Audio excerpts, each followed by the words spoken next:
రండి, ఎవరు వస్తారో చూస్తా. ఏమనుకుంటున్నారు? నా సంగతి తెలియదు మీకు.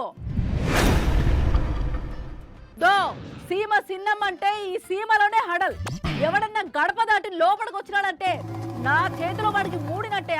వామ్మో, చిన్నమ్మేటి ఎవరి మీద యుద్ధం ప్రకటించినట్టుంది. ఏమనుకుంటున్నారు? ఎవరు అడిగే వాళ్ళు లేరనుకుంటున్నారా? నాతో గన పెట్టుకుంటే తాట తీస్తా అట్లే.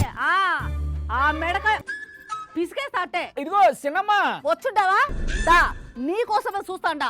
ఈ రోజు నువ్వు నేను తేలిపోవాలా. అయ్యో చిన్నమ్మ, నాను జోగినండి. నువ్వా? మధ్యలో నీ కూడా తిన్నా. ఆ వంట సామాన్లు ఏంటి? ఓ స్టీల్ సామాన్ల కోసం ఎదురు చూస్తున్నావా?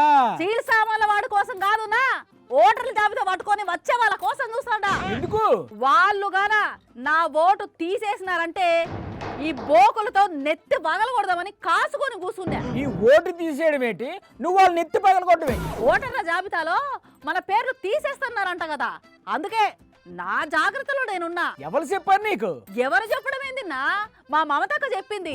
ఎవరైనా మీ ఓటు తీసేస్తే వంటింట్లో ఉన్న బోకులతో వాళ్ళ మీద తిరగబడండి అని పిలుపునిచ్చినారు కదా. ఓయమ్మో, అందుకే పొద్దుటి నుంచి ఈ బోకులని పక్కన పెట్టుకొని ఎవరన్నా గాన వస్తే నెత్తి వగలకూడదామని చూస్తాండా. రోజు పిచ్చి చిన్నమ్మ.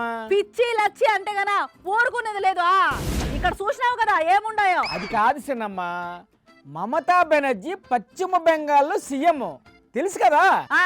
అయితే అక్కడ ఎస్ఐఆర్ అనే కార్యక్రమం నడుస్తుంది. ఎవరన్నా మీ ఓట్లు తీసేస్తే వంటింటి సామాన్లతో తిరగబడండి అని చెప్పేసి ఆ రాష్ట్రంలో ఉండే మహిళలకు పిలుపునిచ్చింది. అంటే ఆ అమ్మ చెప్పింది ఆ రాష్ట్రంలో ఉండే మహిళలకా, మన రాష్ట్రంలో ఉండే మహిళలకు కాదున్నా? కాదు. అయ్యే, ఈ విషయం తెలియక వంట కూడా చేయలేదున్నా.